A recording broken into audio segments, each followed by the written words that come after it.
Sino po sila? Iyon ang unang mga salitang lumabas sa bibig ni Eliana Santos nang makita niya ang tatlong lalaking nakatayo sa labas ng kanyang gate. Ang isa ay nakapormal na damit, may hawak na folder, habang ang dalawa pa ay nakasuot ng pangtrabaho at may dalang panukat. Ngumiti ang lalaking nakapormal, isang ngiting hindi umabot sa kanyang mga mata. Magandang umaga po. Kayo po ba si Mrs. Eliana Santos? Ako nga, sagot ni Eliana, habang mahigpit na hinahawakan ang lumang pinto. May kaba siyang naramdaman. Inilahad ng lalaki ang isang dokumento mula sa kanyang folder. Pinadala po kami ng bagong may-ari ng property na ito. Narito po kami para simulan ang pagsusukat para sa planong demolition at pagpapatayo ng bagong istruktura. Tila nabingi si Eliana. Ano? Anong bagong may-ari? Anong demolition? Nagkakamali yata kayo. Ako ang may-ari ng bahay na ito. Ang ngiti ng lalaki ay napalitan ng pagkaseryoso. Itinuro niya ang isang pangalan sa dokumento ayon po sa deed of sale na pinirmahan ninyo. Ang property na ito ay legal nang nakapangalan kay Mr. Marco Reyes. Marco, ang pangalan ay parang isang kidlat na tumama sa puso ni Eliana. Napahawak siya sa dibdib. Ang hangin ay biglang naging mabigat. Hirap siyang huminga. Naramdaman niya ang panginginig ng kanyang mga kamay. Habang inaabot ang papel, naroon nga ang pangalan ni Marco. At sa ilalim, ang pirma niya. Ang pirma na kusang loob niyang iginuhit sa papel na akala niya ay para sa isang business loan na tutulong sa pangarap ng kanyang anak. Hindi. Hindi ito totoo. Nagkakamali kayo. Pilit niyang sabi, nanginginig ang boses. Anak ko si Marco. Hindi. Hindi niya ito magagawa sa akin. Naramdaman niya ang unti-unting pag-init ng kanyang mga mata. Isang butil ng luha ang pumatak sa kanyang kamay na hawak ang papel. Ang bahay na ito. Hindi lang ito pader at bubong. Dito sila bumuo ng pangarap ng kanyang yumaong asawang si Ricardo. Ang bawat sulok ay may alaala. Ang halamanan sa harap, kung saan tinuruan ni Ricardo si Marco kung paano magtanim ng santan noong bata pa ito. Ang tumba-tumba sa beranda, kung saan nila pinapanood ang paglubog ng araw. Ang amoy ng kape at sinangag tuwing umaga na inihahanda niya para kay Marco bago pumasok sa trabaho. Marco, anak ko. Bulong niya sa sarili. Isang panalangin na sana ay isa lang itong masamang panaginip. Pasensya na po, ma'am, sabi ng lalaki na may bahid ng awa sa boses. Pero legal po ang lahat ng ito. Mayroon po kayong 1 linggo para lisanin ang pamamahay na ito. 1 linggo, 7 araw para iwanan ang mundo niya. Kasabay noon, isang pamilyar na kotse ang huminto sa tapat ng gate. Bumaba mula rito si Marco. At kasama niya si Isabela, ang kanyang nobya, na nakasuot ng mamahaling damit at madilim na salamin sa mata. Marco, tawag ni Eliana, isang pagsusumamo ang naroon sa kanyang tinig. Anak, sabihin mo sa kanila na nagkakamali sila. Sabihin mo sa kanila na hindi totoo ito. Hindi tumingin si Marco sa kanyang mga mata. Ang tingin niya ay nasa mga lalaki. Okay na ba ang lahat? Nasabi niyo na ba ang kailangan niyang malaman? Tanong niya. Ang boses ay malamig at walang emosyon. Ang dating Marco na kilala niya, ang malambing at mapagmahal na anak, ay tila naglaho. Ang nakatayo sa harap niya ay isang estranghero. Marco, pakiusap. Umiiyak na sabi ni Eliana. Bakit? Bakit mo ito ginagawa sa akin? Sa atin. Si Isabela ang sumagot. Tinanggal ang kanyang salamin at tiningnan si Eliana mula ulo hanggang paa na may pagkasuklam. Huwag na po kayong magdrama, tita. Matagal nang dapat sa amin ito. Marco deserves better. We deserve it better. Sa wakas, tumingin si Marco kay Eliana. Walang pagsisisi, walang pagmamahal, tanging isang malamig na determinasyon. Pasensya na, Nay. Sabi niya, ang salitang Nay ay parang lason na dumaloy sa tenga ni Eliana. Kailangan ko to para sa future namin. Panahon na para isipin ko naman ang sarili ko. Pagkasabi noon, tumalikod na sila. Sumakay sa kotse at mabilis na umalis. Iniwan si Eliana na nakatayo roon nanlulumo, durog, at mag-isa. Ang mga lalaki ay nagsimula ng maglatag ng kanilang mga panukat sa paligid ng halamanan na inalagaan niya ng buong buhay niya. Naramdaman ni Eliana ang pagbagsak ng kanyang mga tuhod sa lupa. Ang mga salita ni Marco ay paulit-ulit na tumatakbo sa kanyang isipan. Kailangan ko to para sa future namin. Panahon na para isipin ko naman ang sarili ko. Ang anak na minahal niya ng higit pa sa kanyang buhay. Ang anak na binigyan niya ng lahat ay siya palang kikitil sa kanya. Hindi niya alam kung gaano siya katagal na nakaluhod sa lupa. Ang tanging naririnig niya ay ang tibok ng sarili niyang puso. Isang mabagal at mabigat na tunog sa kanyang dibdib. Ang mga boses ng mga lalaking nagsusukat sa labas ay tila nanggagaling sa isang malayong lugar, isang ingay na walang kahulugan. Nang sa wakas ay nagkaroon siya ng lakas para tumayo. Naramdaman niya ang paninigas ng kanyang mga kasukasuan. Tila 100 taon ang idinagdag sa kanyang edad. Pumasok siya sa loob ng bahay at isinara ang pinto. Hindi dahil gusto niyang isara ang mundo sa labas, kundi dahil hindi na niya kayang makita ang unti-unting pagwasak sa kanyang paraiso. Sumandal siya sa pinto, at doon, sa katahimikan ng kanyang sala, bumuhos ang lahat. Ang mga luha ay dumaloy ng walang tigil, dala ang bigat ng pagtataksil na sumaksak sa kanyang likuran. Paano? Paano nagawa ni Marco ito? Ang mga mata niya ay napadako sa isang picture frame sa ibabaw ng maliit na mesa. Isang batang Marco na nakangiti, may nawawalang ngipin sa harap, habang buong pagmamalaking hawak ang kanyang medalya mula sa kindergarten. Naaalala pa ni Eliana ang araw na iyon. Umuulan ng malakas, pero hindi iyon naging hadlang para ipagdiwang nila. Nagluto siya ng paboritong spaghetti ni Marco at bumili ng maliit na cake.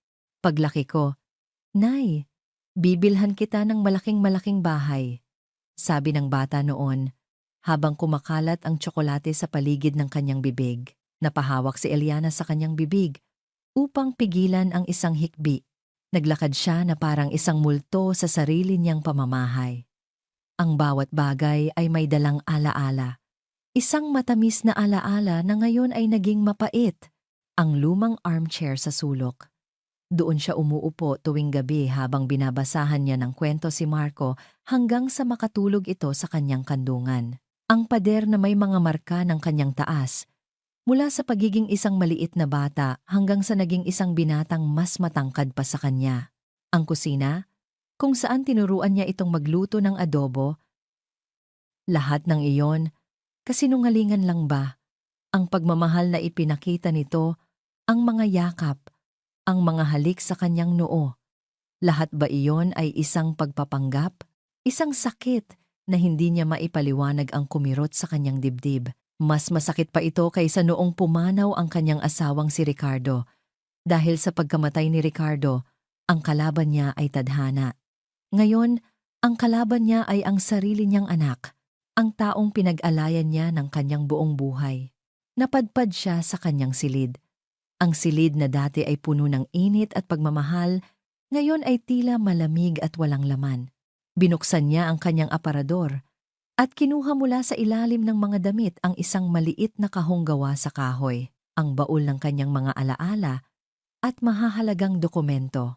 Nanginginig ang kanyang mga kamay. Habang binubuksan niya ito, sa loob ay naroroon ang lahat ng papeles ng kanilang buhay. Birth certificate ni Marco, mga lumang report card, ang titulo ng lupa na nakapangalan pa kay Ricardo.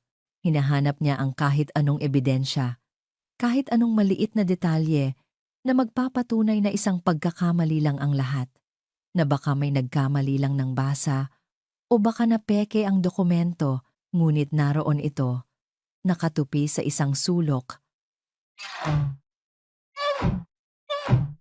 Ang papel na pinirmahan niya, 2 linggo na ang nakalipas. Ang deed of absolute sale. Binasa niya ang mga salitang hindi niya pinansin noon dahil sa bulag na tiwala. Pagsasalin ng karapatan sa pagmamay-ari. Maliwanag. Brutal. Pinal. Naalala niya ang sandaling iyon. Dumating si Marco na may dalang ngiti at isang folder. Nay, para po ito sa business loan na ina-applyan ko, sabi nito sa malambing na boses. Para sa future natin, kailangan ko lang po ng pirma niyo bilang garantor. Hindi na siya nagtanong. Ang tiwala niya kay Marco ay buo. Ang pagmamahal niya ay walang hangganan. Ibinigay niya ang pluma sa kamay nito at pinirmahan kung saan man itinuro ng kanyang daliri. Salamat po, Nay. Mahal na mahal ko po kayo, sabi ni Marco pagkatapos, at niyakap siya ng mahigpit. Ang yakap na iyon. Ang yakap na iyon pala. Ang yakap ng isang ahas. Isinara ni Eliana ang kahon. Tila sumusuko na, ngunit sa ilalim ng lahat ng papeles, may isang bagay na naiwan. Isang luma at medyo kupas na litrato. Siya at si Ricardo. Noong araw ng kanilang kasal, nakangiti sila, puno ng pag-asa at pangarap para sa hinaharap. Sa likod ni Ricardo ay naroon ang bahay na ito, bagong-bago pa. Ang kanilang unang tahanan, ang kanilang magiging kaharian. Ricardo, mahal ko. Bulong niya habang hinahaplos ang mukha ng yumaong asawa sa litrato. Anong gagawin ko? Ipinagkatiwala mo sa akin ang lahat pero nabigo ako. Sa pag-angat niya ng litrato, may isang maliit na card na dumulas mula sa likod nito. Isang lumang business card. Attorney David Garcia. Garcia Associates Law Firm. David, ang matalik na kaibigan at best man ni Ricardo. Ang abogado na tumulong sa kanila sa lahat ng legal na bagay noon. Matagal na silang hindi nagkikita. Mula pa noong libing ni Ricardo, isang kislap ng ideya ang biglang nabuo sa kanyang isipan. Hindi ito pag-asa. Hindi pa. Ito ay isang desperadong pagkapit sa patalim. Wala na siyang ibang malalapitan. Wala na siyang ibang mapagkakatiwalaan. Pinunasan niya ang kanyang mga luha. Ang kalungkutan ay naroon pa rin, malalim at nakaugat. Ngunit sa ibabaw nito, isang bagong damdamin ang nagsimulang umusbong. Isang maliit na ningas ng determinasyon. Hindi pa tapos ang laban. Kinuha niya ang kanyang lumang cellphone at nanginginig pa rin ang mga daliri. Sinimulan niyang i-dial ang numero sa business card. Ang tunog ng pagtama ng 2 baso ng champagne ang pumuno sa katahimikan ng mamahaling condominium unit ni Isabela. Mula sa bintana, tanaw ang kumikinang na mga ilaw ng syudad, isang mundo na malayong malayo sa simpleng bahay sa Quezon City. To us, sabi ni Isabela, ang kanyang mga pulang labi ay bumubuo ng isang matamis na ngiti. To our new beginning. At sa wakas, sa pag-alis ng isang malaking balakid sa buhay natin, ngumiti si Marco. Ngunit ang ngiti niya ay hindi umabot sa kanyang mga mata. Itinaas niya ang kanyang baso. To us. Ininom niya ang champagne. Umaasang ang malamig na alak ay papawiin ang kakaibang bigat na nararamdaman niya sa kanyang dibdib. Pero hindi. Ang imahe ni Eliana na nakaluhod sa lupa, ang mga mata ay puno ng luha at pagkalito, ay patuloy na bumabalik sa kanyang isipan. Nay, pasensya na. Nay, ang mga salitang binitawan niya kanina ay parang lason na bumabalik sa kanya. Ang salitang iyon na dati ay puno ng pagmamahal, ngayon ay ginamit niya bilang isang sandata. Hey! Sabi ni Isabela. Hinahaplos ang kanyang braso. Okay ka lang? You look distant. Okay lang ako. Mabilis niyang sagot. Masaya lang ako. Finally, aatin na to. Pero habang sinasabi niya iyon, isang alaala ang biglang pumasok sa kanyang isip. 16 na taon siya noon. Isang gabi, umuwi siyang may pasa sa mukha at punit ang uniforme. Nakipag-away siya sa eskwelahan matapos siyang tuksuhin ng isang kaklase. Ampon ka lang! Pulot ka lang sa basura. Hindi siya nagsalita. Nagkulong siya sa kwarto, puno ng galit at kahihiyan. Pero kumatok si Eliana. May dalang isang mangkok ng mainit na sopas at isang malambing na ngiti. Hayaan mo na sila, sabi nito habang ginagamot ang kanyang sugat. Hindi nila alam ang sinasabi nila, pero totoo naman. 'Di ba? Sagot niya. Nanginginig ang boses. Hindi niyo naman ako tunay na anak. Umupo si Eliana sa tabi niya at hinawakan ang kanyang kamay. Ang mga kamay nito ay magaspang dahil sa paghahalaman at paglalaba. Pero iyon ang pinakamaalab na mga kamay na naramdaman niya. Makinig ka, Marco. Sabi nito, ang boses ay seryoso pero puno ng pagmamahal. Maaaring hindi ka nanggaling sa tiyan ko, pero nanggaling ka sa puso ko. At iyon ang mas mahalaga. Ikaw ang anak ko. Walang kahit sino o kahit ano ang makapagbabago niyon. Ang mga salitang iyon ang naging kalasag niya sa loob ng maraming taon. Ang mga salitang iyon ang bumuo sa kanya. Ang mga salitang iyon ang tinalikuran niya kanina. Marco, napapitlag siya sa boses ni Isabela. Ano? Sabi ko. I already contacted a real estate broker. Sabi nito. Halatang naiirita na. He's very aggressive. Sabi niya, in 2 weeks, baka may buyer na tayo. We need to sell it fast. Habang hindi pa nag-iingay ang matanda. Huwag mo siyang tawaging matanda. Mahinang sabi ni Marco. Tinaasan siya ng kilay ni Isabela. Ano? Anong sabi mo? Bigla ka yatang nagiging sentimental. Hindi. Mabilis niyang tanggi. Of course not. Ito ang gusto natin, di ba? Good, sabi ni Isabela. Lumambing muli ang boses. Niyakap siya nito mula sa likod at ipinatong ang baba sa kanyang balikat. Isipin mo, Marco, a new car, a trip to Europe, isang condo unit na sarili talaga natin. Hindi yung luma at bulok na bahay na yon. Ito na yon, baby. This is our ticket to a better life. A better life. Inulit ni Marco, na parang isang batang nagsasaulo ng leksyon. Kaya kailangan nating kumilos ng mabilis. Patuloy ni Isabela. Bukas na bukas. Asikasuhin mo na ang lahat ng papeles. I-secure mo na ang property. Huwag na nating bigyan ng pagkakataon si Tita Eliana na. Makahanap ng paraan para guluhin to. Tumango si Marco.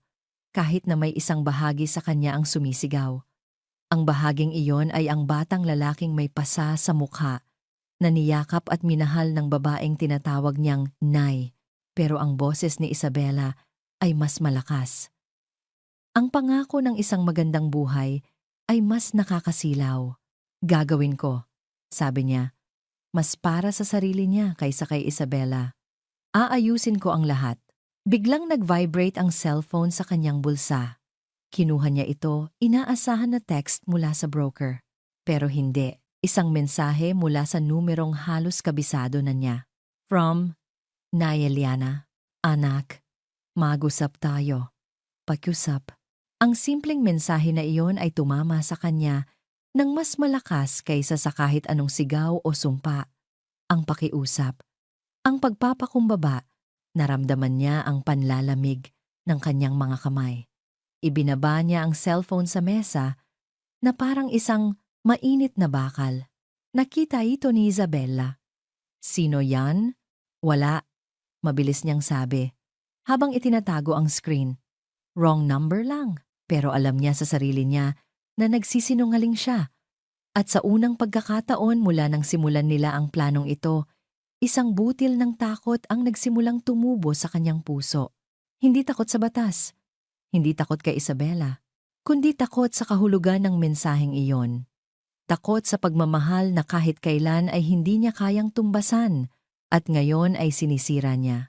Kinabukasan, ang sinag ng araw na tumatama sa bintana ay hindi na nagdala ng anumang init sa puso ni Eliana. Ang bahay na dati pero ang kanyang tindig ay kasing tatag pa rin ng dati. Ngumiti ito. Nang makita siya niyang tinuring na kanlungan, ay tila naging isang malamig na hawla ang bawat sul. Isang ngiting pamilyar at puno ng paggalang. Eliana. Bati nito. Ang boses ay malumanay. It's been too long. Kumusta ka na? Tumayo si Eliana Paraok ay isang paalala ng masayang kahapon na ninakaw sa kanya. Hindi niya sinagot ang kamayan siya. Okay lang naman, David. Ikaw? Isang kasinungalingan. Haltext ni Marco. Ano pa ang sasabihin niya? Ang salitang pakiusap ay naatang halata sa kanyang mga mata na hindi siya okay. Huwag na tayong magbolahan, ibigay na niya. Ang puso niya ay naibigay na niya. Ngayon, wala nang natira kundi ang bus. Eliana, sabi ni David, umupo sa kanyang silya at tinitigan siya ng may pag-aalag na mga piraso. Sa halip, ginugol niya ang umaga sa paghahanda. Simple ala, kilala kita. At kilala ko rin si Ricardo. Hindi ka pupunta rito kung para lang sa isang simpleng kumustahan. Anong problema? Ang direktang tanong na iyon ang nagplang ang kanyang isinuot. Isang lumang bestida na paborito ni Ricardo. Tiningnan niya ang kanyang abagsak sa lahat ng pader na pilit niyang itinatayo. Hindi niya napigilan. Ang refleksyon sa salamin. Isang babaeng pagod na may mga mata na namumugto sa kay mga luha ay muling dumaloy. Ikinuwento niya ang lahat. Ang pag-aalaga niya iyak. Ngunit sa likod ng lahat ng iyon, may isang bagong determinasyon. Isang determin kay Marco. Ang pagmamahal, ang tiwala, at ang huli, ang brutal na pagtataksilasyong isinilang mula sa kawalan. Ang opisina ni Attorney David Garcia ay nasa isang mataas na gusali. Ang mga lalaking nagsusukat sa kanyang bakuran. Ang malamig na mga mata ni Marco. Ang isang sa Makati, isang mundong gawa sa salamin at bakal, habang nakaupo siya sa malambot na sofa linggong palugit. Habang nagsasalita siya, kinuha ni David ang deed of sale na dala sa waiting area. Naramdaman ni Eliana ang pagiging maliit. Ang mga taong naglalakad sa niya at binasa ito ng mabuti. Ang kanyang mukha ay unti-unting nagbago mula sa pagpaligid, ay abala at may tiwala sa sarili. Siya, sa kabilang dako, ay parang aalala.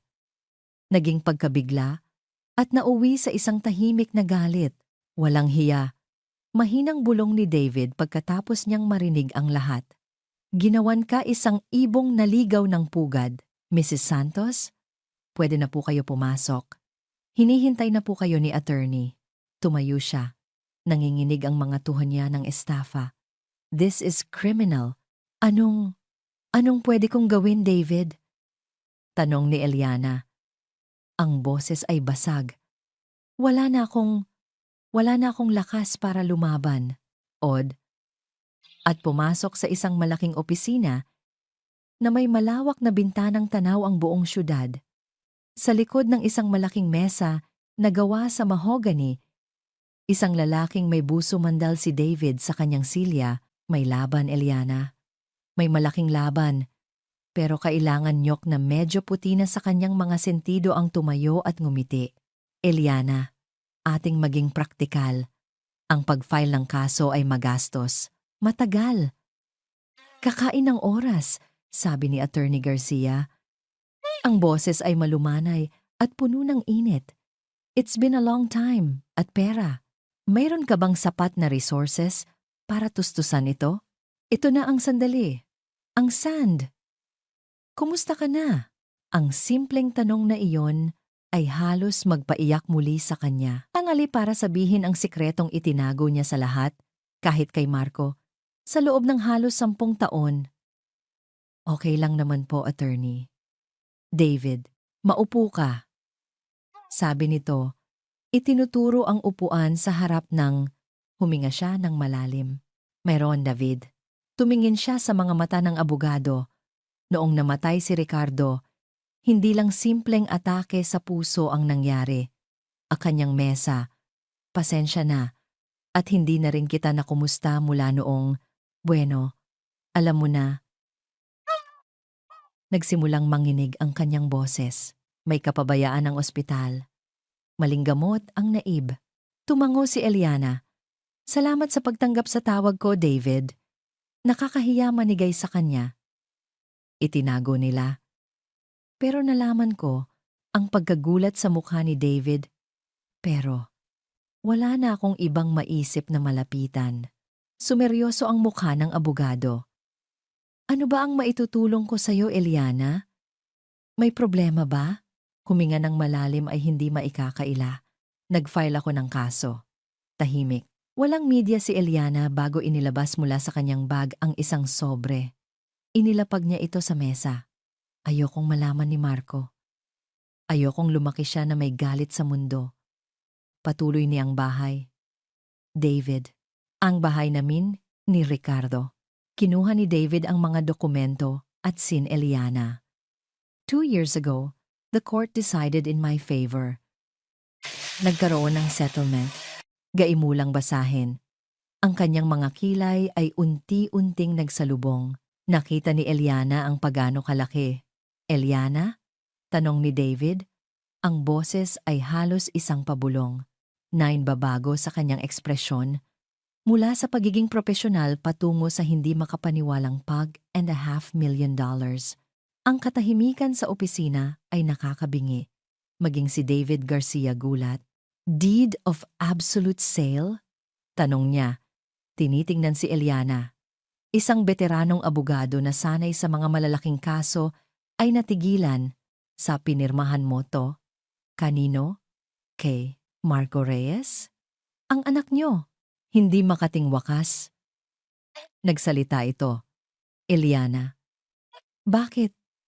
Bakit hindi mo sinabi? Bakit hindi mo ginamit ang pera? Bakit ka namuhay ng simple? Dahil hindi ko kailangan. Sagin ng diretso si Eliana. Tumango lang siya. Ang kahihiyan ay parang isang mainit na bakalot ni Eliana. Isang mapait na ngiti ang gumuhit sa kanyang labi. Ang kailangan ko ay sa kanyang pisngi. Nilinlang niya ako, David. Sinabi niya na para sa isang business loan lang is ang asawa ko. Ang kailangan ko ay ang pamilya ko. Ang perang iyon ay dugo. Ay ang garantor lang daw ako. Nagtiwala ako. Ibinalik ni David ang tingin sa papel. Binabasa ang bawat salita. Ang katahimikan sa loob ng opisina ay nakakabingi. O kung galawin maliban na lang kung talagang katapusan na ng mundo. Well, Eliana. Sabi Eliana. Sabi niya pagkatapos ng ilang sandali, ang boses ay maingat. Ito ay isang ni David. Dahan-dahang tumatango. I think we can all agree. The world has ended. Muli niyang kinuha ang folder ni Eliana. Pero ngayon, mayroon ng bagong liwanag sa kanyang legal at may bisang dokumento. May pirma mo. Notarized, sa mata ng batas, ang pag-aari ay naisalin na sa kanya. Ang mga salitang iyon ay parang isang P, mga mata. Hindi na ito awa, kundi determinasyon. Okay, this changes everything, sabi niya. But we need more. Kailangan ko ang lahat ng dokumento na may kinalaman sa bahay. Especially ang inal na hatol. Ang maliit na pag-asang dala niya ay tila unti-unting namamatay. Original na titulo ng lupa at ang last will and testament ni Ricardo. Nasa bag niya ang lahat.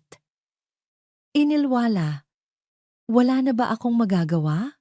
Mayroon. Mabilis na sabi ni David.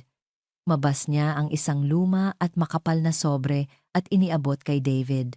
Binuksan ito ng abogado at aari tayong magsampa ng kaso for fraud or undue influence. Pero magiging mahirap at magastos inilatag ang mga dokumento sa kanyang mesa. Ang kanyang mga mata ay mabilis na gumalaw. Binabasa ang bawat linya, bawat salita. Lumipas ang ilang minuto. Siang laban.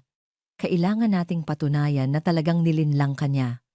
At kailangan mo, Eliana, ay halos hindi humihinga. Bigla. Uminto si David. Itinuro niya ang isang ng pondo para sa litigasyon. Doon na napatingin si Eliana sa kanyang mga mata. Ito partikular na talata sa huling habilin ni Ricardo. Binasa niya ito ng paulit-ulit na ang sandali para ilabas ang sikretong itinago niya sa loob ng napakaraming taon na para bang hindi siya makapaniwala sa kanyang nakikita. Inalis niya ang kanyang salamin at ip tungkol sa pondo. Nagsimula siyang magsalita. Nanginginig ang boses. Mayroon akong hindi sinasabi kahit kanino, kahit kay Marco. Kinuha niya ang ginatong sa mesa. Tumingin siya kay Eliana at sa unang pagkakataon mula nang magsimula ang kanilang pag-uusap, isang maliit na ngiti ang lumitaw sa kanyang mga labi. Eliana, isa pang nakatuping dokumento mula sa kanyang bag. Isang bank statement. Matagal na panahon sabi niya. Ang boses ay puno ng pagkamangha. Si Ricardo. He was a brilliant man. Ana, David. Noong namatay si Ricardo, huminto siya. Lumunok. Hindi lang iyon simple, very, very brilliant man. Bakit David? Anong nakasulat diyan? Itinuro ng abogado ang isang pangungusap sa dokumento. Binasa niya ito ng malakas at malinaw. Atake sa puso. May kapabayaan ng ospital. Nagdemanda ako. Tahimik lang. Ang lupang kinatitirikan ng aming tahanan na aking mamanahin sa aking mga nin. Inabot niya ang papel kay David. Ang mga mata ng abogado ay nanlaki nang makita ang halaga na nakasulat doon. $9.5 million? Bulong niya. Hindi makapaniwala. Eluno, ay hindi kailanman maaaring ipagbili o ilipat sa sinumang hindi kadugong Yana. Ito ba ang dahilan kung bakit hindi ka na nagtrabaho? Bakit naibigay mo kay Pamilyang Santos? Tumingin si Eliana sa kanya. Naguguluhan. Anong? Marco ang lahat? Tumango si Eliana habang bumabagsak ang mga luha. Ay anong ibig sabihin yan? Ngumiti si David. Ang ibig sabihin yan, Eliana, ay kahit 100 deed of sale pa ang pirmahan mo, wala itong bisa. Dokong lumaki siya na may galit sa mundo. Ayokong isipin niya na ang buhay na meron kamiyahil si Marco ay hindi mo kadugo dahil siya ay inampon. Ayon sa batas at ayon sa HA ay galing sa isang trahedya. Gusto ko lang siyang bigyan ng isang normal at masayang buhay. Ang huling habilin ng iyong asawa, ang paglilipat ng pagmamay-ari sa kanya ay imposible at ilegal. Pera ay hindi mahalaga. Napabuntong hininga si David at ang papel na hawak mo, Eliana. Ang deed of sale na sumira sa puso mo ay walang hal sumandal sa kanyang upuan, tila nabigla sa lahat ng impormasyon. Tiningnan niya ang aga. Isa lamang itong piraso ng basura, isang kakaibang gaan, ang nagsimulang kumalat sa deed of sale, pagkatapos ay ang bank statement, at muli kay Eliana.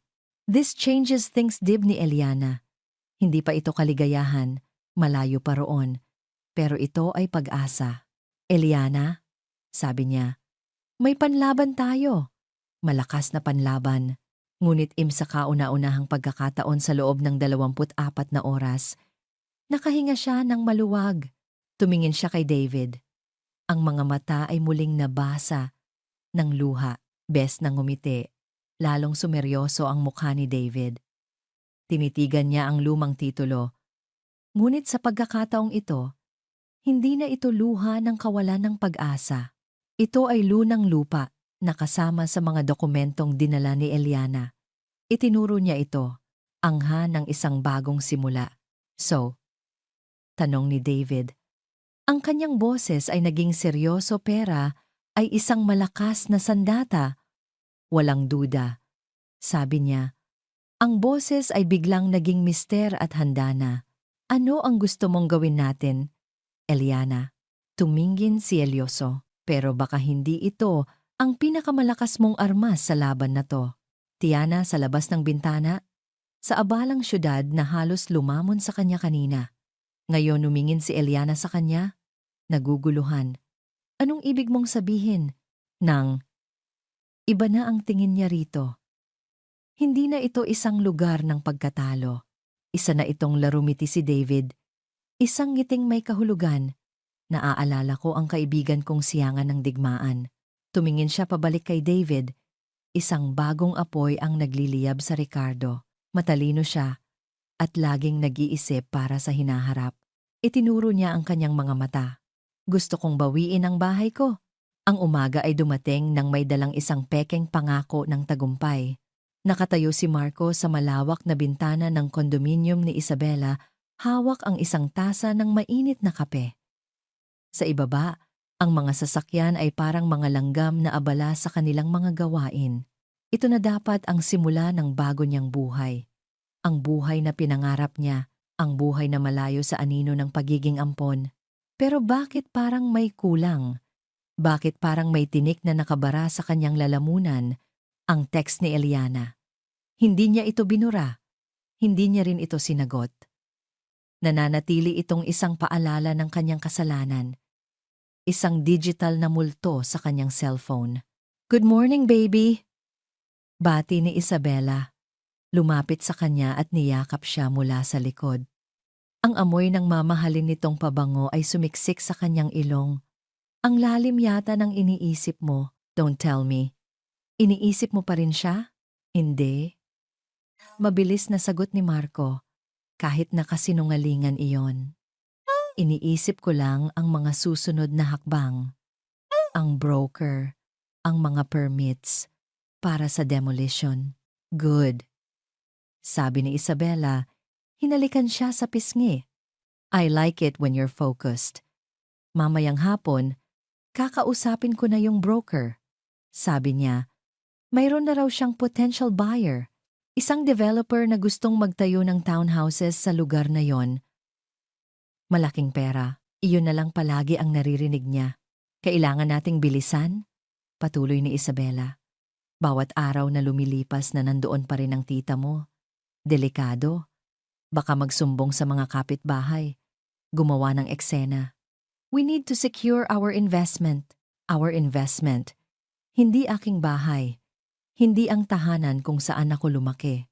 Tumango na lang si Marco. Sinusubukang isantabi ang kumikirot na bahagi ng kanyang konsensya. Ito ang pinili niya. Kailangan niyang panindigan. Habang nag-aalmusal sila, isang intercom ang tumunog. "Sir Marco, may delivery po para sa inyo." "Pinapaakyat ko na po," sabi ng guard sa kabilang linya. Nagkatinginan sila ni Isabela. "Nag-order ka ba ng kahit ano?" Tanong nito. Umiling si Marco. Wala. Ilang sandali pa. May kumatok sa kanilang pinto.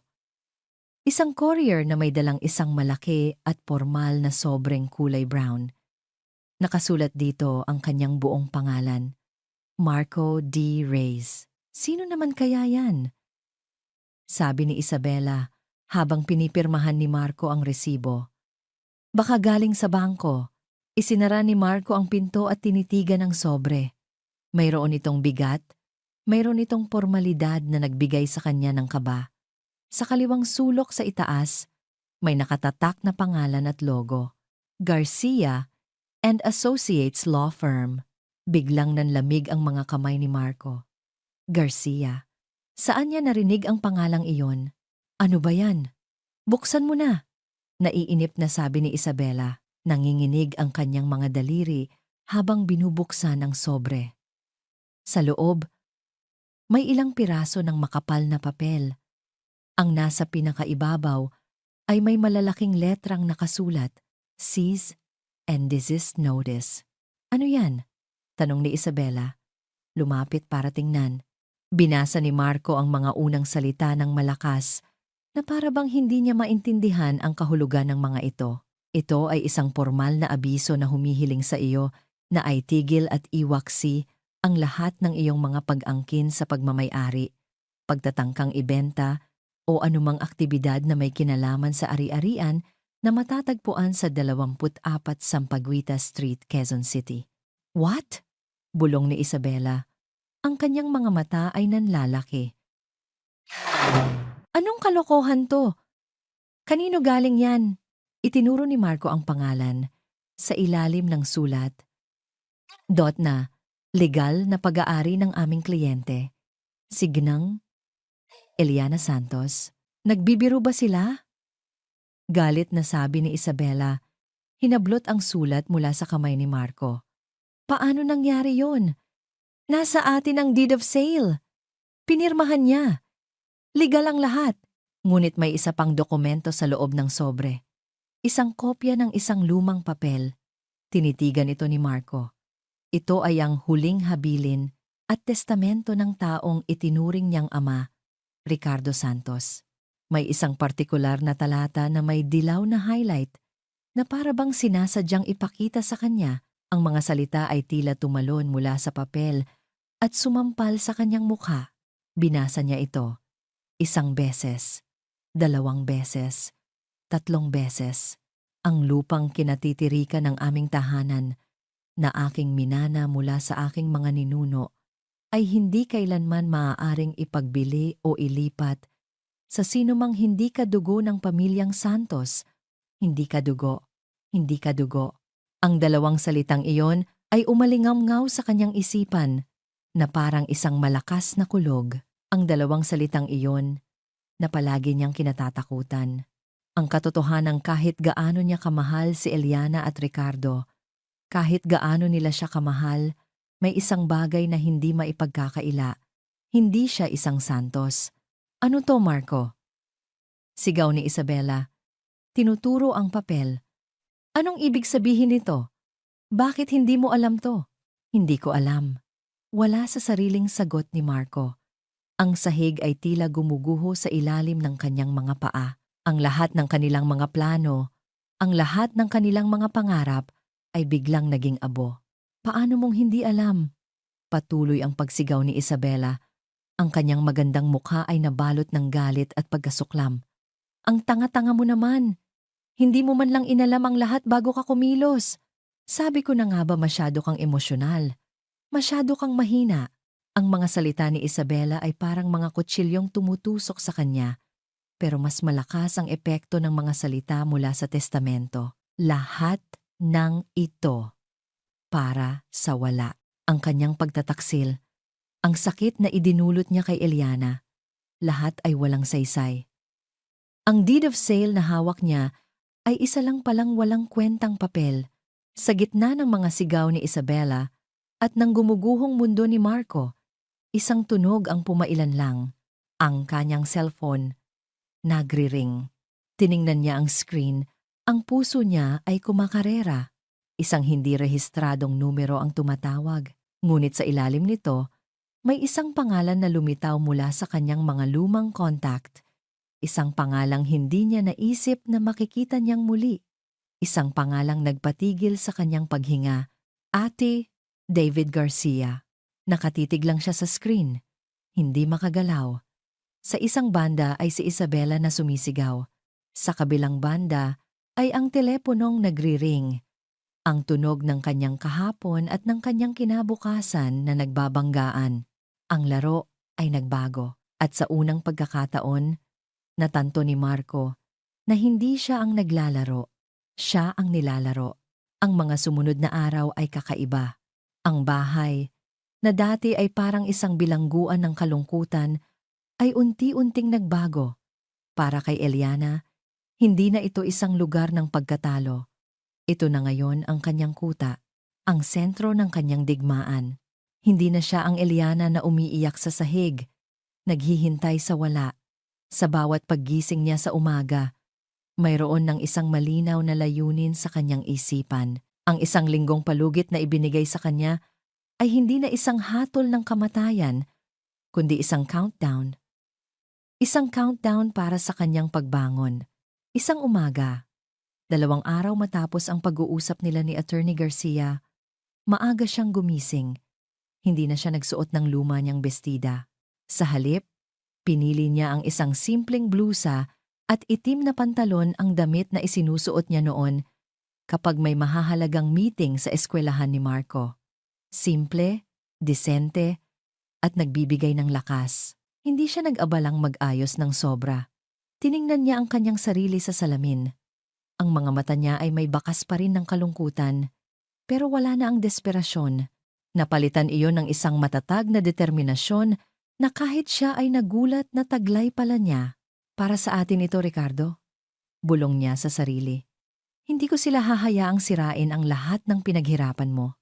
Kumuha siya ng taxi at nagpahatid sa Makati. Bawat metro na inilalayo niya sa kanyang bahay ay hindi nagbigay sa kanya ng takot kundi ng pananabik. Ang bangko ay malaki at malamig. Ang sahig ay gawa sa kumikinang na marmol at ang mga tao ay gumagalaw ng may tiwala at kapangyarihan. Dati, ang lugar na ito ay magbibigay sa kanya ng kaba. Ngayon, humakbang siya papasok na tila pag-aari niya ang lugar. Dumiretso siya sa private banking lounge, isang lugar na minsan lang niya napuntahan noong una niyang idineposito ang pera mula sa settlement. Ang manager, isang lalaking nagngangalang Mr. De Mesa, ay magalang siyang binati. "Good morning, Mrs. Santos. It's been a while. What can I do for you today?" Umupo si Eliana sa isang malambot na upuan at inilabas mula sa kanyang bag ang mga dokumentong kailangan niya. "Good morning, Mr. De Mesa. I need to make a substantial fund transfer." "Of course," sabi ng manager. Kinuha ang kanyang tablet. "From which account and how much?" "From my long-term trust fund," sagot ni Eliana. Ang boses ay kalmado at pantay. "I need to transfer $1 million to a new checking account under my name." Natigilan si Mr. De Mesa. Dahan-dahan niyang ibinaba ang kanyang tablet at tinitigan si Eliana na para bang sinusuri kung nagbibiro lang ito. $1 million, ma'am?" Tumango lang si Eliana. Hindi siya ngumiti, hindi siya nagpakita ng anumang emosyon. Ibinigay lang niya ang mga dokumento. Ang pagbabago sa kilos ng manager ay agaran. Ang dating magalang na pakikitungo ay naging puno ng sukdulang respeto. Tumayo ito at personal na inasikaso ang lahat. Ang bawat kilos niya ay maingat. Ang tawag sa kanya ay hindi na lang Mrs. Santos, kundi Ma'am Eliana. Habang naghihintay, tiningnan ni Eliana ang kanyang mga kamay na nakapatong sa kanyang kandungan. Ang mga kamay na ito ang nagluto ng libu-libong pagkain para kay Marco. Ang mga kamay na ito ang nagtanim sa halamanan. Ang mga kamay na ito ang yumakap sa kanya sa tuwing siya ay may sakit. At ang mga kamay na ito ang pipirma ngayon sa isang transaksyon na babago sa lahat. "Everything is ready, Ma'am Eliana," sabi ni Mr. De Mesa. Inilalagay sa harap niya ang isang digital pad para sa kanyang pirma. "Please confirm the amount." Tiningnan niya ang screen. Ang mga numero ay tila nakakasilaw. Ling. Ling den Ling Ling Mayuan. Ito ang perang simbolo ng pagkamatay ni Ricardo.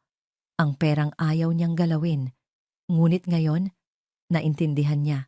Hindi ito dugong pera. Ito ang huling regalo ni Ricardo sa kanya. Ang kanyang kalasag, ang kanyang sandata. Pinirmahan niya ito ng walang pag-aalinlangan. Paglabas niya ng bangko, ang sikat ng araw ay tila mas maliwanag. Ang hangin ay tila mas sariwa. Pareho pa rin ang mundo, pero siya ay iba na. Habang naglalakad sa sidewalk, nakita niya ang isang matandang babae na nakaupo sa isang bench. Mag-isa. Ang mga mata nito ay malungkot. Nakatingin sa kawalan. Katulad ng mga mata niya, ilang araw lang ang nakalipas. At sa sandaling iyon, isang ideya ang biglang nabuo sa kanyang isipan. Isang ideya na mas malaki pa sa pagbawi sa kanyang bahay. Hindi lang ito tungkol sa paghihiganti. Paano kung ang trahedyang ito ay may mas malaking dahilan? Paano kung ang perang ito ay hindi lang para sa kanya? Sumakay siya sa isang taxi. Ang puso niya ay tumitibok ng mabilis, pero hindi dahil sa takot o galit. Dahil sa isang bagong layunin. Kinuha niya ang kanyang cellphone at idinial ang numero ni David Garcia. "Hello?" Sagot ng abogado sa kabilang linya. "David, si Eliana ito." "Eliana, may balita ba?" Tumingin si Eliana sa labas ng bintana. Sa mga gusali na dati ay tila nagpapaliit sa kanya. Ngayon, "Oo," sabi niya. Ang boses ay puno ng kapangyarihan na ngayon lang niya natuklasan sa kanyang sarili. "Nagawa ko na. Nasa account ko na ang pondo para sa laban." "Excellent! I'll start drafting the official complaint tomorrow morning." "Good," sabi ni Eliana. Huminto siya sandali, at pagkatapos ay idinagdag ang mga salitang magpapabago sa direksyon ng kanilang laban. "Pero David, hindi lang natin babawiin ang bahay." "Anong ibig mong sabihin?" Isang maliit na ngiti ang gumuhit sa mga labi ni Eliana.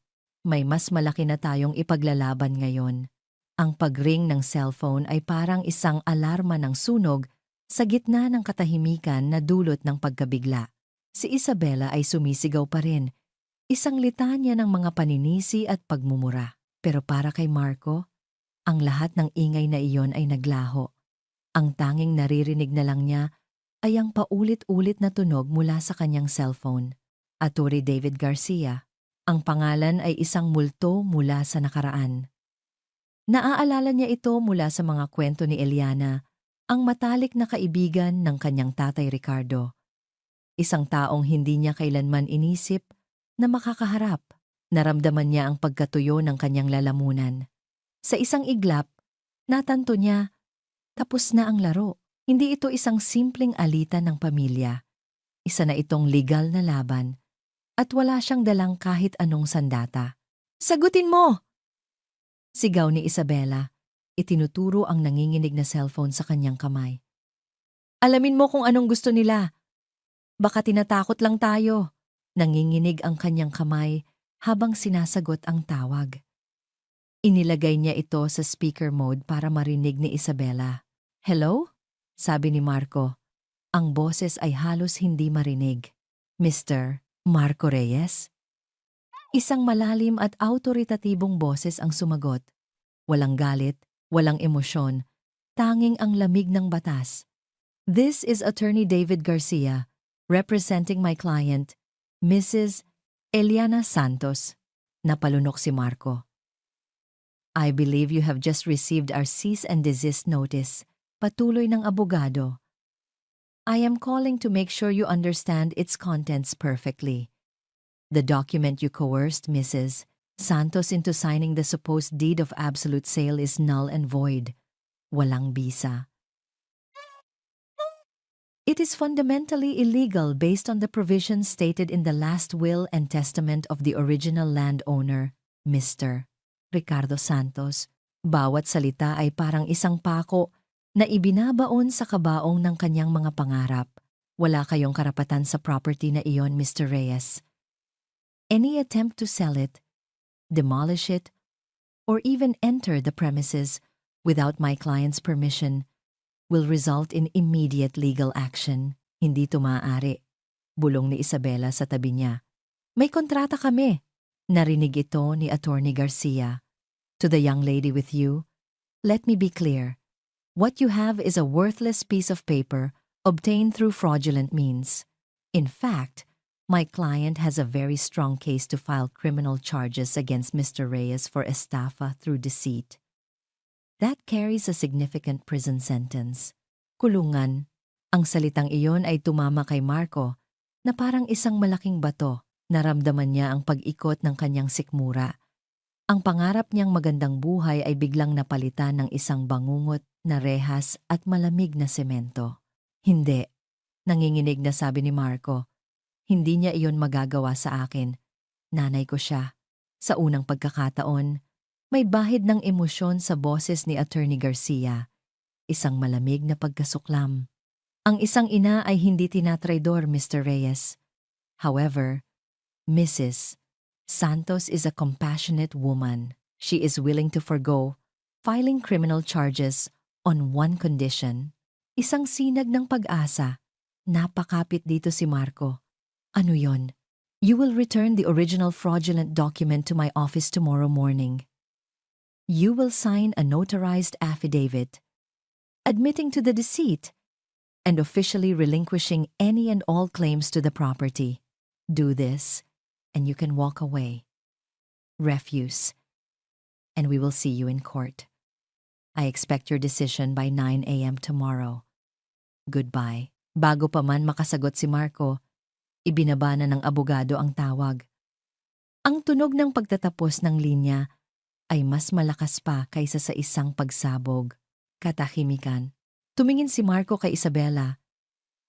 Naghahanap ng kasagutan, ng suporta. Pero ang nakita niya sa mga mata nito ay hindi pag-aalala. Ito ay pagkasuklam. Ano? Sigaw ni Isabela. Itinulak siya palayo. Papayag ka na lang? Basta-basta na lang nating isusuko ang lahat matapos ang ginawa mo. Ginawa ko? Hindi makapaniwalang sagot ni Marco. Ikaw! Ikaw ang nagtulak sa akin na gawin to. Ikaw ang nagsabi na kailangan kong isipin ang sarili ko. Dahil akala ko matalino ka. Ganti ni Isabela. Hindi ko alam na ang tanga-tanga mo pala. Hindi mo man lang sinuri ang mga papeles. Hindi mo man lang inalam ang buong sitwasyon. Isinubo mo sa atin ang isang bagay na hindi mo kayang lunukin. Hindi ko alam na may ganoong nakasulat. Iyon na nga ang problema, Marco. Palagi kang hindi mo alam. Palagi kang nagpapadala sa emosyon. Mahina ka.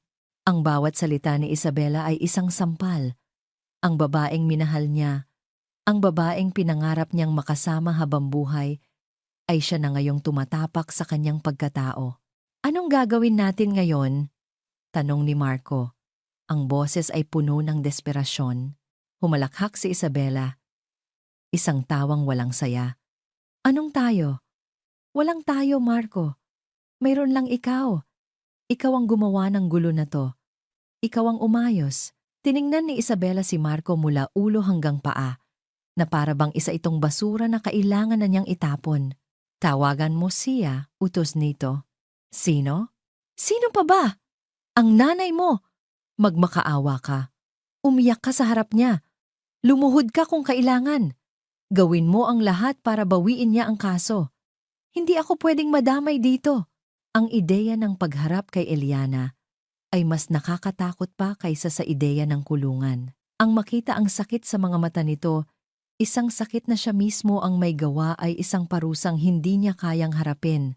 Hindi ko kaya. Mahinang sabi ni Marco. Doon naubos ang pasensya ni Isabela.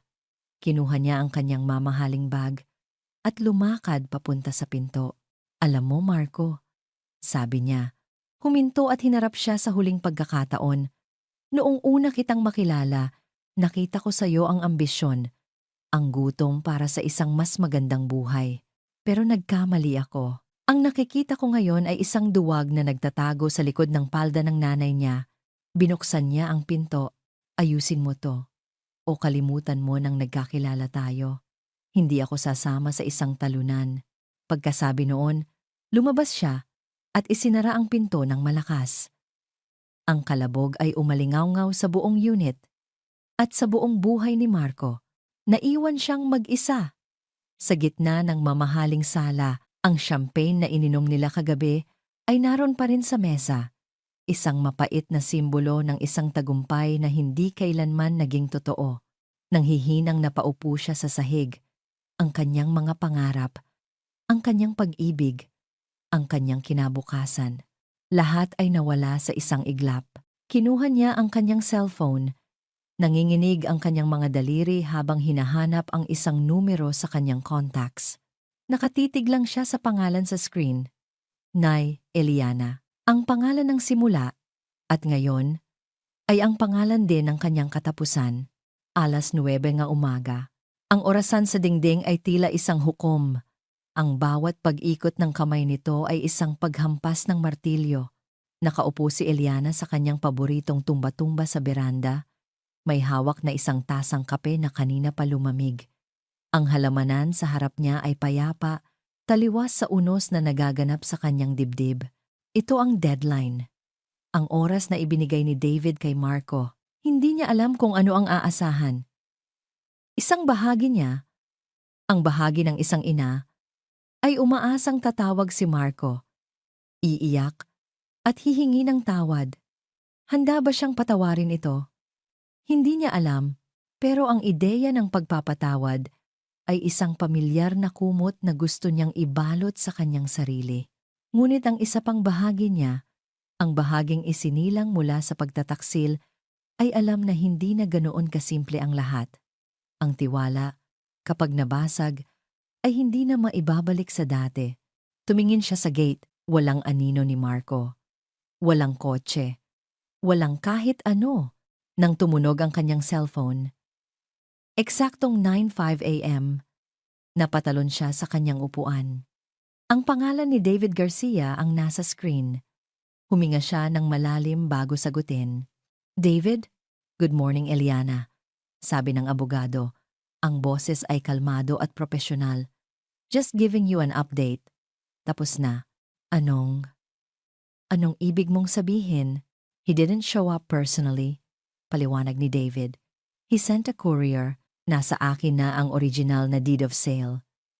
At ang pinirmahan niyang affidavit, notarized. Inaamin niya ang panlilinlang at isinusuko ang lahat ng karapatan sa property.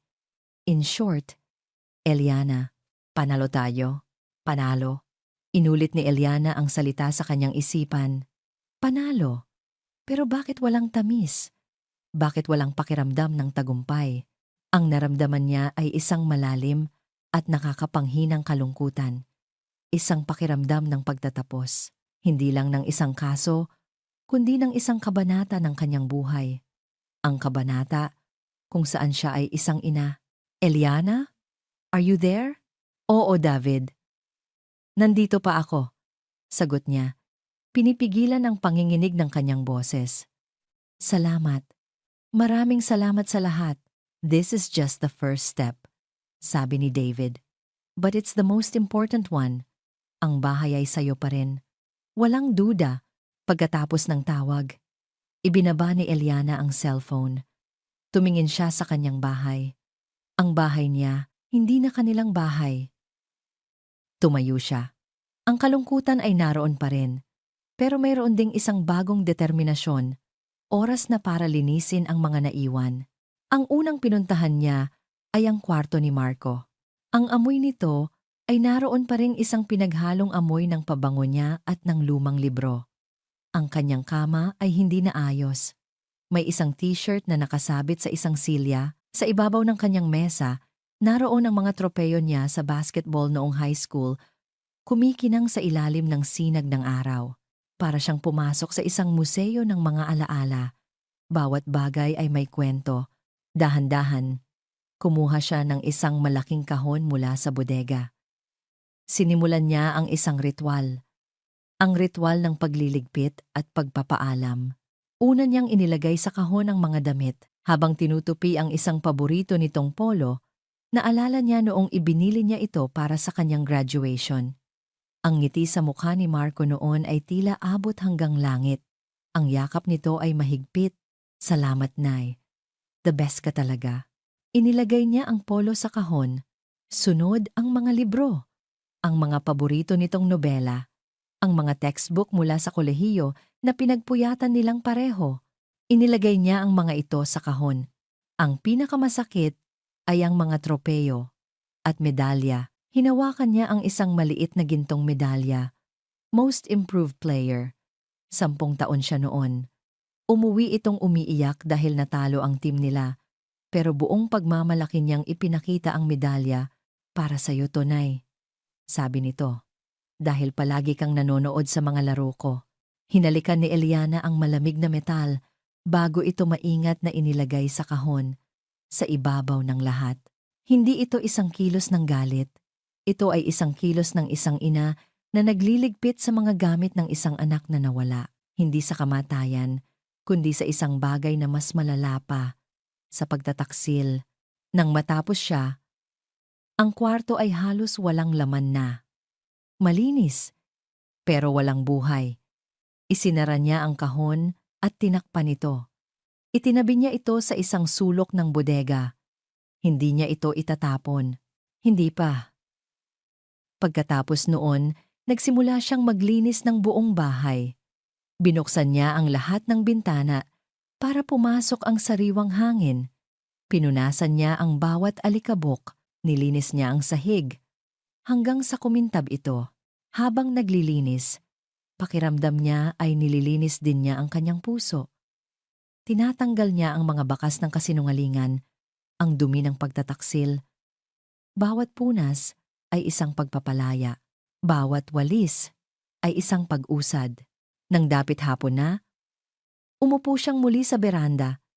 Pagod ang kanyang katawan, pero sa unang pagkakataon sa loob ng maraming araw, gumaan ang kanyang pakiramdam. Ang bahay ay humihinga muli, at siya rin. Ang katahimikan ay payapa na ngayon, hindi na mabigat. Ngunit ang katahimikan na iyon ay biglang binasag ng isang tunog. Ding-dong! Ang tunog ng doorbell. Napahinto si Eliana. Hindi niya inaasahan ang kahit sinong bisita. Imposibleng si Marco. Hindi rin si David. Dahan-dahan siyang lumakad papunta sa pinto.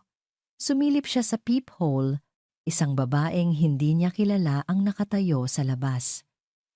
Nakapormal itong kasuotan, may dalang folder, at may isang pilit na ngiti sa kanyang mga labi. Mukha itong isang ahente. "Magandang hapon po," sabi ng babae mula sa labas. Ang boses ay matamis ngunit halatang peke. "Nandyan po ba si Mr. Marco Reyes? Ako po yung real estate broker. Narito po ako para tingnan ang property na ibebenta." Napatitig si Eliana sa pinto. Ang huling piraso ng gulo na iniwan ni Marco ay narito na sa kanyang pintuan. Huminga siya ng malalim. Hinawakan niya ang doorknob. Ito na ang pagkakataon para ipakita sa mundo at sa kanyang sarili kung sino na ang bagong Eliana Santos. Dahan-dahan niyang binuksan ang pinto. Ang ngiti ng real estate broker ay kasing kinang ng alahas na suot niya pero kasing babaw ng isang tuyong ilog. "Good afternoon po," bati nito. Iniaabot ang isang kamay na puno ng singsing. "I'm Jessica po from Prime Realty. Hinahanap ko po si Mr. Marco Reyes. May usapan po kami na titingnan ko ang property today." Hindi inabot ni Eliana ang kamay nito. Sa halip, magalang ngunit matatag siyang tumayo sa may pintuan. Isang buhay na pader sa pagitan ng nakaraan at ng kanyang bagong simula. "Magandang hapon din sa'yo, miss," sagot ni Eliana. Ang boses ay kalmado na walang bahid ng galit o kaba. "Pasensya na, pero nagkakamali ka yata ng address." Nawala ang ngiti ni Jessica. "Po, ito po ang 24 Sampaguita Street, hindi po ba? Ito po ang address na ibinigay sa akin ni Sir Marco." "Tama ka sa address," paglilinaw ni Eliana. "Pero nagkakamali ka sa pangalan. Walang Marco Reyes na may-ari ng bahay na ito." Tinaasan ng kilay ang broker. "Pero, kaano-ano po ninyo si Sir Marco?" Kasi sabi niya, in charge daw siya sa pagbebenta nito. Sa sandaling iyon, isang imahe ang pumasok sa isip ni Eliana. Ang sarili niya na nakaluhod sa lupa, umiiyak at nagmamakaawa. Ang dating Eliana ay marahil magpapaliwanag, magkukuwento, at magiging emosyonal. Ngunit ang bagong Eliana ay hindi na ganoon. "Ako si Eliana Santos," sabi niya. "Ang bawat salita ay may bigat at katotohanan, at ako ang nag-iisang legal na may-ari ng bahay at lupa na ito, at hindi ito ibinebenta." Ang awtoridad sa kanyang boses ay hindi maikakaila. Napaurong si Jessica. Halatang nagulat sa hindi inaasahang pagbabago ng sitwasyon. "Pero, may pinakita siyang papeles sa akin." "Ang mga papel na iyon ay wala ng bisa," putol ni Eliana. "Kung gusto mong malaman ang buong detalye, maaari mong tawagan ang abogado ko. Ngayon, kung wala ka ng ibang kailangan, marami pa akong gagawin." Hindi na niya hinintay ang sagot. Dahan-dahan niyang isinara ang pinto, hindi malakas, hindi bastos, kundi may isang tahimik na kapangyarihan. Isang pagsasara hindi lang ng pinto, kundi ng buong kabanata ng panlilinlang sa kanyang buhay. Nang marinig niya ang mga yapak ng broker na papalayo, sumandal siya sa pinto at napapikit. Walang saya, walang galit, tanging isang malalim na pakiramdam ng kapayapaan. Nagawa niya. Naharap niya ang huling anino ng plano ni Marco nang hindi nanghihina. Naglakad siya papunta sa sala at umupo. Ang bahay na nilinis niya ay tila mas maluwag, mas maliwanag. Ngunit ngayon, ang kaluwagan ay nagbigay sa kanya ng isang bagong tanong. Ano ngayon? Nasa kanya na ang bahay. Ligtas na ang kanyang tahanan. Ngunit para saan? Para mabuhay siyang mag-isa sa gitna ng mga alaala? Ang imahe ng matandang babae sa parke ay bumalik sa kanyang isipan. Ang mga matang walang buhay. Ang kalungkutan ng pag-iisa. Ilang babae kaya ang katulad ko? Ang katulad niya, na nagbigay ng lahat, pero sa huli ay naiwang mag-isa? ang pera sa bangko. Ang $900,000, hindi iyon para lang sa kanya. Ngayon, alam na niya, iyon ay isang responsibilidad, isang pagkakataon para gawing lunas ang sakit. Kinuha niya ang kanyang cellphone. Walang pag-aalinlangan. I-denial niya ang numero ni David Garcia. Eliana, napatawag ka. May problema ba? Bumalik ba siya? Bungad ng abogado. Hindi, David. Maayos ang lahat. Sagot niya. May iba akong gustong pag-usapan. Ano yon? Huminga ng malalim si Eliana. Pinapakalma ang tibok ng kanyang puso na puno ng isang bagong pananabik. David, gusto kong gamitin ang pera. Para sa kaso? Hindi na kailangan. Panalo na tayo. Hindi, sabi ni Eliana. Para sa isang bagay na mas malaki, gusto kong magtayo ng isang foundation. Natahimik si David sa kabilang linya. Isang foundation? Para saan? Para sa mga babaeng tulad ko. Paliwanag ni Eliana.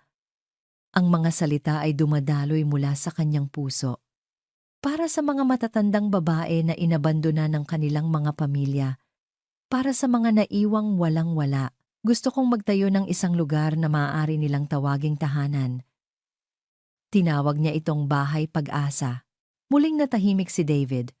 Pero sa pagkakataong ito, nararamdaman ni Eliana na hindi ito dahil sa pagkalito, kundi sa pagkamangha. Eliana, sabi nito pagkaraan ng ilang sandali, ang boses ay puno ng paggalang. That is a very noble idea. Pero alam mo ba kung gaano kalaki ang trabahong kailangan dyan? Alam ko, sagot ni Eliana. At sa unang pagkakataon, isang tunay na ngiti ang sumilay sa kanyang mga labi.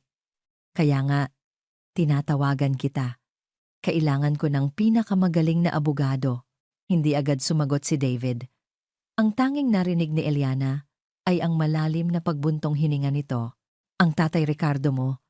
Sabi nito sa wakas, ang boses ay bahagyang nanginginig. He would be so incredibly proud of you right now, Eliana. Ako mismo, I'm proud of you. Ang mga salitang iyon ay mas matamis pa kaysa sa salitang panalo. So, tutulungan mo ako?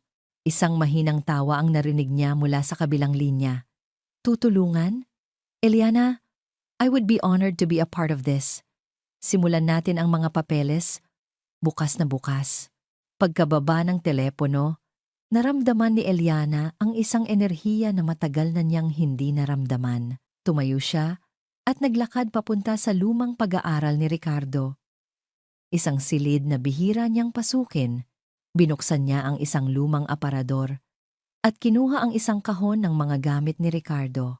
Sa loob sa ilalim ng mga lumang kontrata at resibo, naroon ang kanyang mga gamit sa pagdraft mga T-square, triangle, at isang set ng mga mamahaling technical pen. Inilabas ni Eliana ang mga ito at inilapag sa ibabaw ng malinis na mesa. Kumuha siya ng isang malinis na papel. Hindi niya alam kung paano mag-arkitekto. Hindi niya alam kung paano magdisenyo ng isang gusali. Pero habang nakatayo siya roon, sa ilalim ng liwanag ng papalubog na araw, tiningnan niya ang kanyang bahay hindi bilang isang lugar ng mga alaala, kundi bilang isang blueprint. Hindi na ito isang tahanan na kailangan niyang protektahan mula sa nakaraan. Ito na ang pundasyon na kanyang pagtatayuan para sa hinaharap. Isang taon ang lumipas. Ang bahay sa 24 Sampaguita Street ay hindi na ang dating tahimik na tahanan ni Eliana Santos. Ang lumang gate na kahoy ay napalitan ng isang mas malaki at bukas na arko na may nakaukit na mga salita. Bahay Pag-asa. Ang halamanan na dati ay puno lang ng mga santan at gumamela ay mayroon na ngayong mga bangko kung saan nagkukwentuhan ang mga matatandang babae.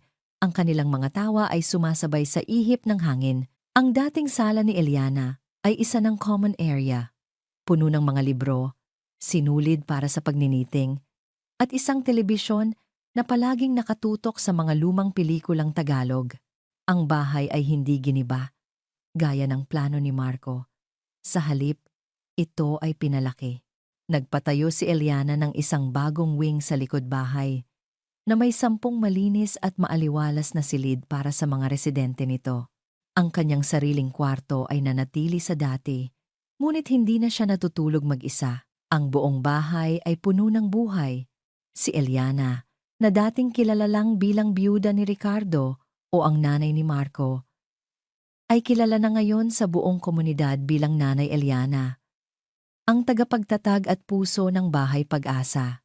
Isang hapon, habang abala siya sa pagtulong sa kusina para sa merienda, isang staff ang lumapit sa kanya. "Nanay Eliana," sabi nito, "may bisita po kayo sa labas. Ayaw pong pumasok. Hinihintay po kayo sa may gate." "Sino raw?" tanong niya habang pinupunasan ang kanyang mga kamay.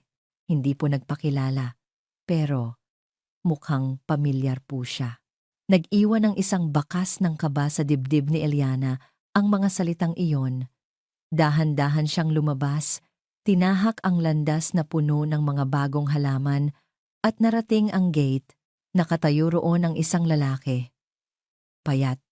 Ang dating mamahaling damit ay napalitan ng isang simpleng t-shirt at pantalon. Ang buhok ay magulo, at ang mga matang iyon, na dati ay puno ng ambisyon at lamig, ay puno na ngayon ng isang bagay na matagal nang hindi nakikita ni Eliana doon. Pagsisisi. "Marco," bulong niya. Nang marinig ni Marco ang kanyang boses, dahan-dahan itong lumingon. Hindi ito makatingin ng diretso. Ang tingin niya ay nasa lupa. "Nay," sabi niya, ang boses ay paos at basag. "Narinig ko po ang tungkol sa lugar na ito. Gusto ko lang pong makita." Katahimikan. Tanging ang tunog ng tawanan mula sa loob ang maririnig. "Maganda po," sabi ni Marco, tumutukoy sa bahay. "Mas maganda pa kaysa dati." Hindi alam ni Eliana kung ano ang sasabihin. Ang galit ay matagal nang nawala. Ang sakit ay naghilom na. Bagamat may peklat na naiwan, ang nakikita niya ngayon sa harap niya ay hindi isang halimaw, kundi isang batang naligaw ng landas, na sa wakas ay nakahanap ng daan pa uwi. "Iniwan niya ako," biglang sabi ni Marco. Ang tingin ay nasa malayo pa rin, si Isabela. Noong nalaman niyang wala na akong makukuhang pera, nawala na lang siya, na parang bula.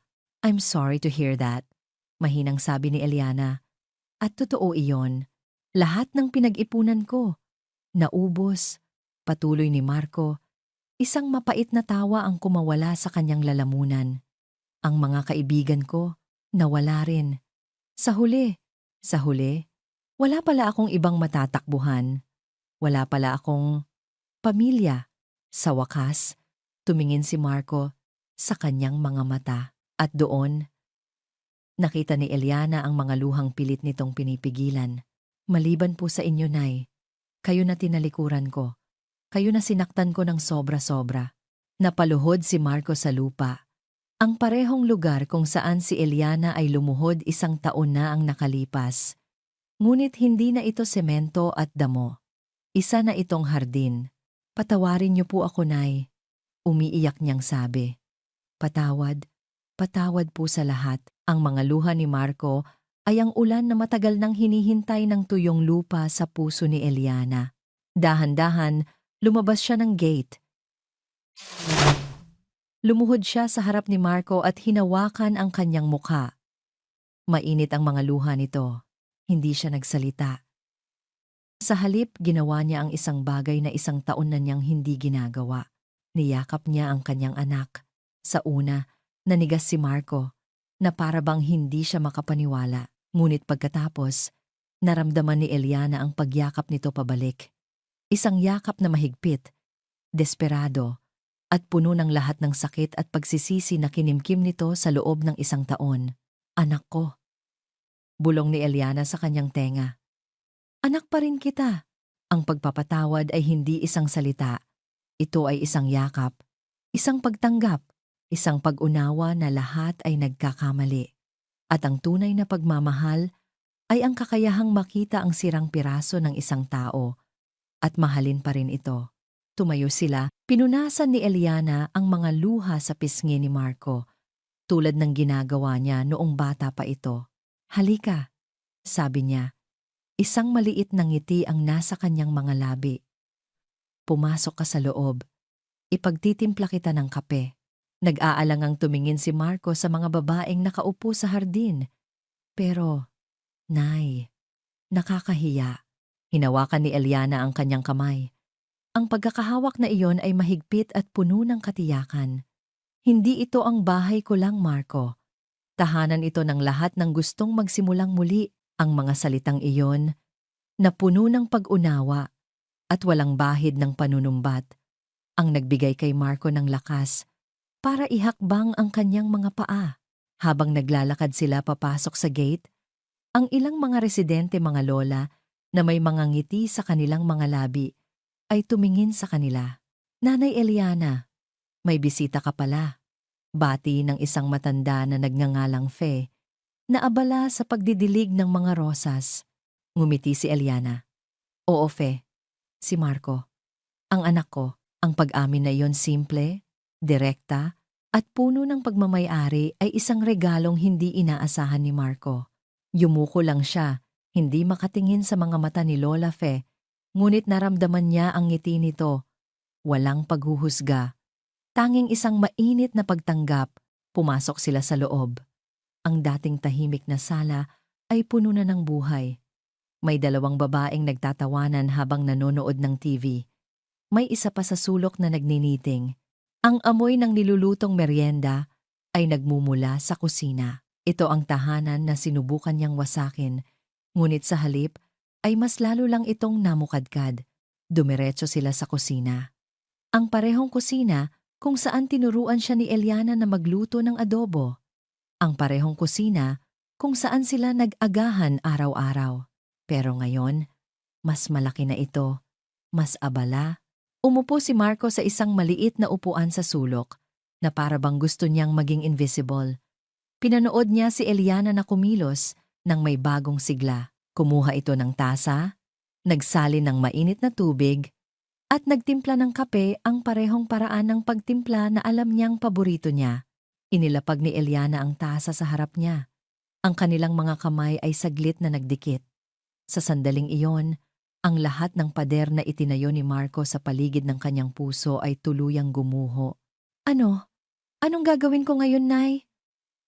Tanong niya. Ang boses ay halos isang bulong. Umupo si Eliana sa tapat niya. Ang mga mata nito ay puno ng pag-unawa, hindi awa. Magsimula ka ulit, anak.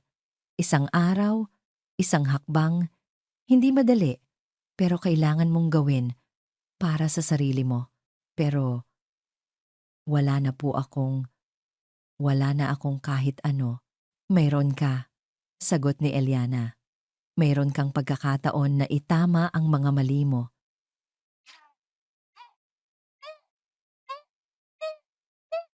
At iyon, anak, ay isang bagay na hindi nabibili ng pera.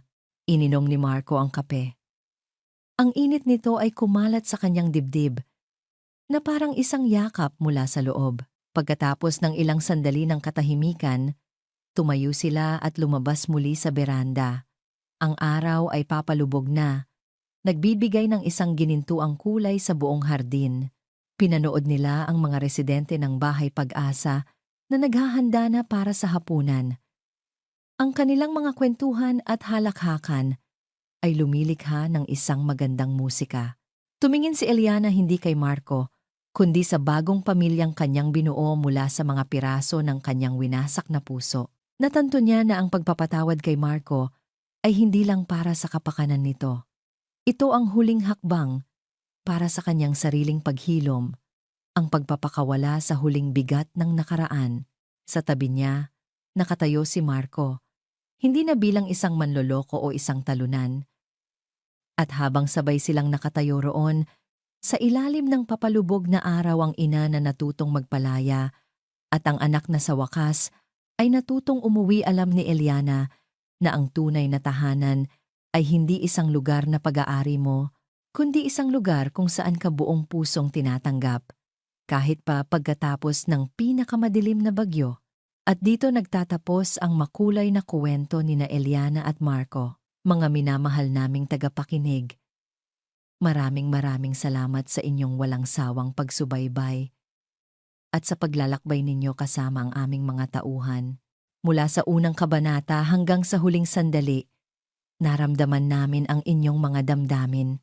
Habang isinusulat namin ang bawat yugto ng buhay ni Eliana, kasama ninyo kaming nasaktan, nagalit, at sa huli, natutong magpatawad. Ang kwentong ito ay isang paalala na ang tunay na lakas ay hindi nasusukat sa paghihiganti, kundi sa kakayahang maghilom at lumikha ng bagong pag-asa mula sa mga abo ng nakaraan.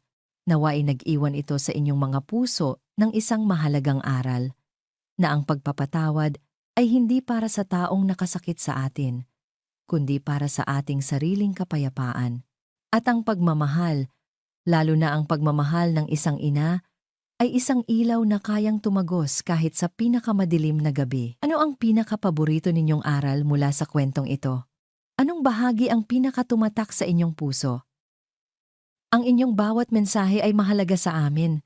Hanggang sa susunod nating pagkikita sa panibagong kwento ng buhay at pag-ibig. Muli, mula sa inyong lingkod, Kwentong Damdamin TV.